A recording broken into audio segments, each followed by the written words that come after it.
insa bal'inaan Jawaariin dhiyeessina. Karaa biraas akkuma tu ibsitee namoota beekamoo gama atileetitiin atileet Fayyisaa Leellisaa akkasumas immoo gama artistootaatiinis artistoota beekamoo haala birmannaa kanarratti yaada maalii qabu ka jedhu isaaniinis dhiyeessuuf deemna jechuudha. Egaa jalqaba hanga dhumaatti daawwattoonni keenya biyya keessa biyya alaatti nu hordofaa jiran akkuma kaleessaa ammas akka nu duukaatti egaa haala oolmaa Oromiyaa anis waan ani hordofe qaba. Irra caalaa garuu Jawaartu waan kana bal'inaan harkaa qaba waan ta'eef Jawaar egaa mee haala oolmaa Oromiyaa haadha itti hordofaa oolte kallattiidhumaan gara keetti dabarsina mee nu ibsi. Eegaltoo isin na dhiiftanii raftani kanaaf. Haalli Oromiyaa bifa adda addaatiin qoonnee ilaaluu dandeenya. Kan duraa haala lolaati. Haala lola daangarraati. Namni keenya akka hin raanfanne haala daangarraa, haala lolaa daangarraa wal yaadachiisuudha qabna. Kan lammataa araaraaf nagayaa konferansii adda addaa jechuudhaan sadarkaa mootummaatitti waan hojjetamaa jiru jira. Kan sadaffaa fi immoo hundarra barbaachisaa duulli uummata keenya buqqaafamee dhufaa jiru hubachiisuudhaaf godhamu maal fakkaata kan jiru irratti xiqqoo gabaabsee dubbachuun barbaada. Lolli har'a illee akkuma itti fufetti jira. Godinoota sadii keessatti lolli kan godhame. Mooyyaaleetti liyyu poolisiin gara Oromiyaatti seentee tarkaanfii fudhachuudhaaf yeroo yaaltetti tarkaanfii irratti fudhatameen namni liyyu poolisii irraa namni 2 ajjeefamuu gabaasni nu gahee ni mul'isa. Gama Baaleetitti aanaa Daawwee Kannaach lafa ka'uu godha sirreessaa tokko Daawwee Saraarii Daawwee kaan keessatti lola hamaatu kaleessa farra humni gamtaawwan makalaakaatii fi liyyu poolisii oomeen gama keenya irratti gaagaamni guddaan akka gahe gabaasni dhufaa jira. Haa taatu garuu naannoo sanitti neetworkii guutuutti waan cuftee jirtuuf ammatti lakkoofsa gama keenyaan wareegamee fi gama kaaniin ta'es sirriitti hin arganne eeggataatiin jira. Hoggaan argadhe jidduun isin yaadachiisa. Walitti bu'iinsi biraa yookiin immoo lolli biraa kan godhame aanaa Baabbilee keessatti Harargee Bahaatitti tasa uummata keenya ofirraan eegin uummata qonnaan bulaa irratti huccuu jijjiirratanii konkolaataa makalaakayaatiin seenanii tarkaanfii fudhataniin gama keenyarraa nama 2 galaafatanii jiran jechuudha. Kanaaf namni akka hin raanfanne akka amma Finfinnee haasa'amuu miti lolli daangaa hunda irrattu godhamaa jira. Liyyu poolisii irraa hanga ammaatti nama 270 irra caalatti qondaalota ajjoota warra ta'e command structure keessaa gara 2 sadaffaa isaanii sadarkaa irraa ajjeefameerra jira. San humna sii deeffattee guuttachuudhaaf leenjii adda addaa godhaa jirti. Humna dabalataa jirti. Humna saffisaan gara daangaatti sochoosaa jirti. Kanaaf weerara waliigalaa ammallee marsaa sadaffaadhaaf banuuf qophaa'aa jirti. Lolli hin dhaabannee gama lolaatiin kanarra jirra jechuudha. Gama siyaasaa booda dachaana ka gargaarsaa kan lammaffaatti waan fide uummanni keenya dhugatti bakka hundatti gargaarsa akka gaariitti itti fufee jira. Kaleessa galgala onlaayinii waan goone namni baay'een beeka akkuma 200 ol walitti qabamee jechuun gara miliyoona 2.5 walitti qabame kaleessa galgala akka birrii Itoophiyaatti hojii jirre biyya keessallee gara baankiin irraa cufaa ta'u malee gargaarsa hedduutu walitti qabame. Biyya keessa garuu hedduus nama boonsu aanaa hunda keessatti ganda hunda keessatti uummanni keenya walitti bahuudhaan maallaqaan huccuudhaan nyaataan boharsaa jira. Namoota hedduun gaafanne warra naannoo Somaaliitti irraa deebi'e waan Oromiyaa bilisoomtetti galee natti fakkaatan jettee ati obboleettiin ta'e takka maaliif biyya ofiitti galuun namni keenya hedduun beeku. Namni keenya kan naannoo Somaalee jiru kuni namni hedduun dhiibamee warra bahe warra fedhiidhaaf bahe osoo hin ta'in warra rooroon adda addaa biyya baafte waan ta'eef amma waggaa deebi'u waan qabu waan horatan dhabanii haa dhufan malee yeroo uummanni akkasitti faraan agarsiisuu danda'a. Uummanni magaalota hunda keessatti bahee ililbeedhaan dhiichisaan dhaadannoodhaan yeroo isaan simatu qubachiisee mana ofiitti fudhatee immoo yoo mana ofiitti fudhachuu dadhabu taate bakka isaan qubachiifamanitti nyaata ofii qabatee galgala dhaqee wajjiin waggaa bohora waggaa argan dhugatti waan hamilee namaa kennu guddaadha kan godhamaa jiru. Hedduudha itti boharanii magaalota hunda keessatti maallaqni guddaatu walitti qabamu jira. Namni keenya akka gaarii wal gargaaraa jira. gargaarsa kanaan wal qabatee hiriironni dhaadannoon adda addaa nama simachuu cirootti magaalota biraatti illee godhamaa jira. Deebii gaarii godhamaa jira. Egaa har'a alada waan ta'eef bakka hedduutti cufaa waan ta'eef boru Oromiyaa guutuutti hojjettoonni mindaa ofiitirraa kan muran ta'a. Namoonni maallaqa isaanii kan galchan ta'a itti dabalatee dureeyyoonnii fi kubbaaniyaan adda addaa Oromiyaa keessa jiru hundi boru gumaata kan godhan akka ta'etti kan hubannu jechuu gara biyyaatiin. Haala kanatti sochii adda addaatti godhamaa jira. Gama siyaasaatti hoggaa dhufne Abdiilee fi Lammaa walitti fidanii turanii akkuma agartanitti beeta mangistii keessatti. Achittis waan guddaa miti irra caalaa waan kijibaati. Abbootiin gadaa hin dhayne abbootiin gadaa galma abbaa gadaa turanii. Abbootiin gadaa bara deeggaddaa Hayilamaariyaam bira dhaqanii Abdii irraa kutatanii biraa kan deemanii kanaaf hin dhayne barana. Achitti namoota muraasa mana guddaa san nama guunna jedhanii namni ture nama xiqqaadha namni hin seenne. Atiin gara qondaalota Oromiyaatti Lammaa qofa dhaqanii fakkaata nama biraan agarreeni. Sunis fakkeessumaaf dhiibbaa gamaa gamana godhamu san allibeet gochuudhaaf malee ibsa kennamerraayis marii godhamerraayis ifatti wanni mul'ate araarri bu'uuf osoo hin ta'in lola biraatiif qophaa'uudhaaf akka ta'e kan argaa jirru. Hayilamaariyaam haasaa godhe keessatti wantoota gonkumaa Oromoo biratti fudhatama hin qabne dubbatee jira. Fakkeenyaaf daangaa irratti qawwee hiikkachiifna kan jedhu isa surree hiikkata malee uummanni Oromoo qawween hiikkatu kana beekuu danda'uudha qaba. Kana sirriitti beekuu qaba. Isatu surree hiikkatee abbaa isaa jala fiiga malee uummanni Oromoo tokkichi qawween hiikkatu jechuudha. Kanaaf yaadni inni qawwee hiikkachiifne jedhu kunis fudhatama hin qabaatu. Miidiyaaleen Oromoo kan mootummaa keessa jiranis kan ala jiranis dhimma daangaatii fi dhimma buqqa'uu uummata keenyaa akka hin dhiyeessine kan jedhu kunis gonkumaa fudhatama hin qabu jechuudha. Kana rakkoo miidiyaan tokko rakkoo uummata isaa yoo kan hin dubbanne taate weerara irratti godhamu kana yoo kan hin dubbanne taate miidiyaa ta'uun isaa bu'aa hin qabu jechuudha. Kanaaf bifa saniin bifa doorsisuutiin wanni inni haasa'e sunis kan fudhatama qabu miti. Akkaataan itti achirratti dhiyaateilleen kan fudhatama qabuuti. Maaliif akka waan false equivalence waan jennuun jira.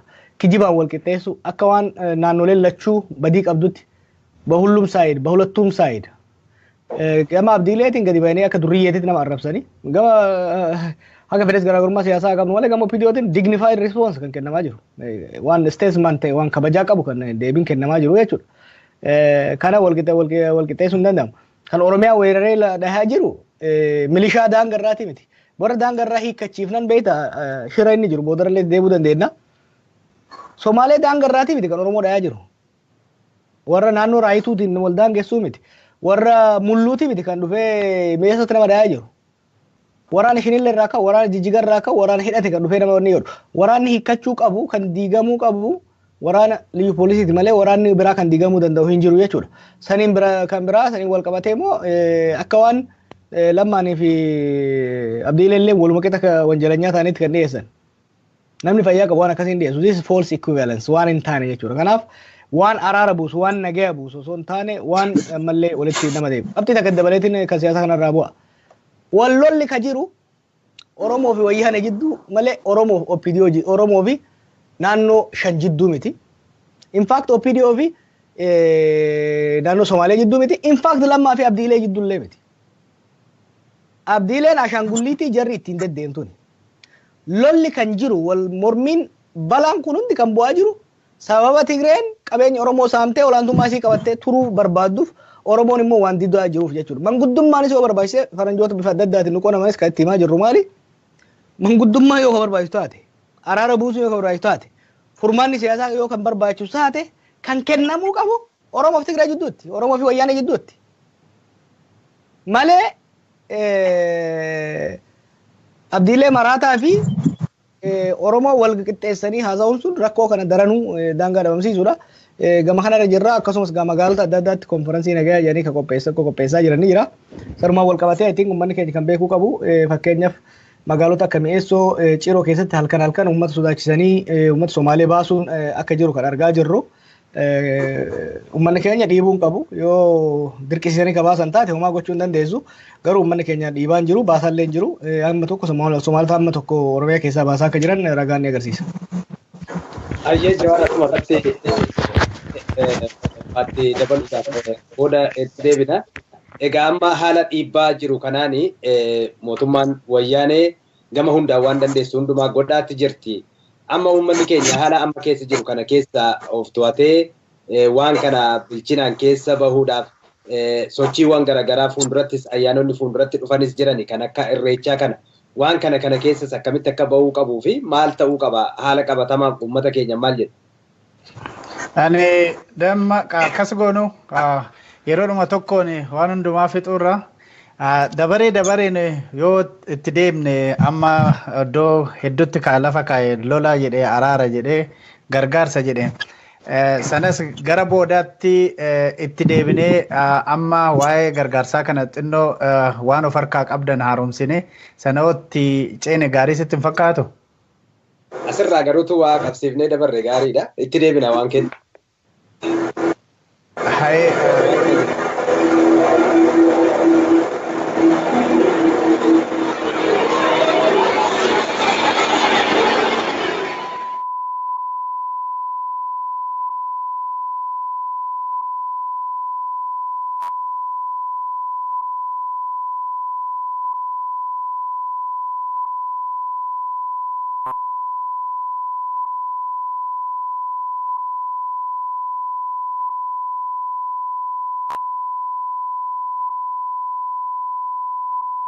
Jawari.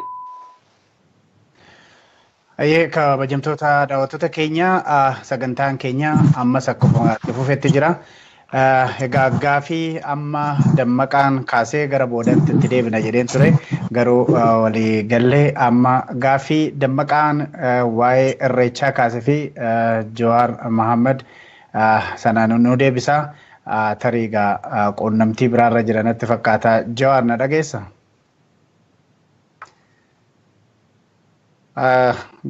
Ayya dhiifama haala wanni sanii hordofaa waan hin jiruuf waan reefu tuttuine san hordofaa waan jiruuf sanii fi bilbilinatti bu'aa ture. Ayyee maal jettee jenne? Kan amma dammaqaan kaasee haala irreecha irratti dammaqaatti fufuu dandeessa. Haala amma adeemsa jiru kana keessatti haala mootummaa wayyaanee gama hundumaan duula banee jiru kana keessatti adeemsi uummata keenyaa maal ta'uu qaba? Gama immoo ayyaanotaas dhufaa jiraniinis wal qabatee wanti ta'uu qabu maal jettee yaadda? Oromoo keessatti kan du'e awwaallachaa, kan fuudhaa ga'e wal fuusisaa, kan ga'e haammachaa, kaan facaafachaa itti fufna malee wayyaaneen hanga feete affarroo isii dhaabbatteef, hamma feete dhaaddatteef, hamma feete wixxifatteef Oromoon waan karoorfate waan waggaa waggaadhaan godhatu hin gufachiisu jechuudha. Kanaaf irreechi baranaa akkuma karoorfametti kan godhamu ta'a. Adeemsa irreechaa irratti abbaan irreechaa murtii murteessa qaba. Abbaan irreechaa gumii abbootii gadaa Oromiyaati.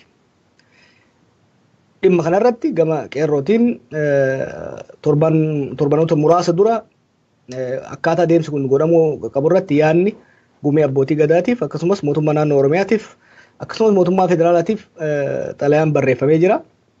Wal hubannaan waan dhufe natti fakkaata. At least ilmaan Oromoo jidduutti wal hubannaan dhufee jira. Kunis irreechi kun irreecha nagayaa akka ta'u irreecha wareegama bara dabre dhumaatii bara dabre godhame kan irratti yaadannu akka ta'u akkasumas gamoon yookiin immoo siidaan yaadannoo uummata aarse sun akka jijjiiramu qophiin irreechaa sun guutumaa guututti akka aadaaf baladni ayyamutti akka kaleessatitti guututti gumii abbootii gadaatiin akka to'atame gumiin abbootii gadaa dargaggoota wajjin ta'uudhaan akka qopheessan irreecha bara dabree irratti yakka hojjetameef haga ammaa qaamni mootummaa tokko hojii adda baasu adabuu waan hojjetee hin jirreef qondaalli mootummaa kamiyyuu achirratti argamuudhaaf moral authority waan hin qabneef argamuun isaa immoo uummata waan dallansiisuuf qondaalli mootummaa kamiyyuu akka hin argamne irreecha uummataa ta'ee akka itti fufu irratti waliigalamee jira. Sanumaan wal qabatee yaadannoon buleeyyan keenya bara dabree dhuman yaadannoon godhuu waan barbaachisuuf yaadannoolee I think boruu iftaanitti kan ibsaman yaadannoo hojiilee yaadannoodhaa mallattoolee yaadannoodhaa kan godhamantu jira. Akka amma natti fakkaatutti gama mootummaa naannoo Oromiyaatiinis gama gumii abbootii gadaatiinis gama qeerroo Oromiyaatiinis waliigalteerra gahamee jira. Irreechi kun irreecha nagayaa kan buleeyyan keenya itti wareegaman itti yaada.